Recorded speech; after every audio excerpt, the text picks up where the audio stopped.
Thank you, my brother. You were able now, Eminence Naga.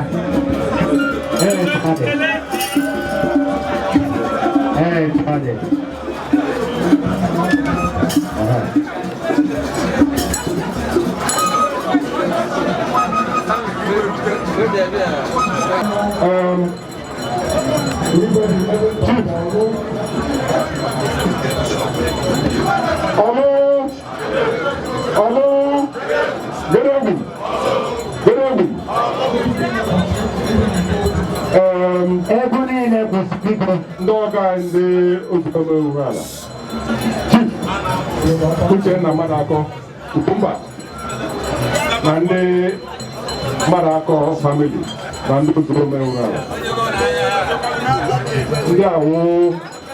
His Royal Majesty, Nze Dr. Acholono, who is the work on now,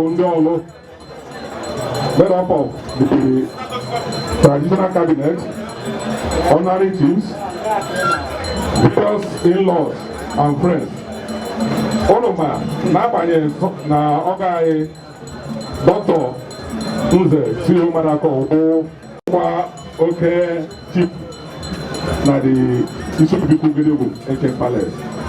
Yeah, well, I don't know all we hear with them, I call guy but all playing here, Obiuto, no. I got some Karaka. All big head. All sorts of those on Urala. All sorts of the Igbo State. All sorts of Nigeria. The whole world. Onye Makuko Nigerian Civil War. Gaba Biko. Nze. Sir Dr. Clement Obineze Maduako play in the history of Nigeria and the entire world. Now, I got any boom we end up. Maybe yesterday with the various brochures which say, "Oh, the man, oh, the idea that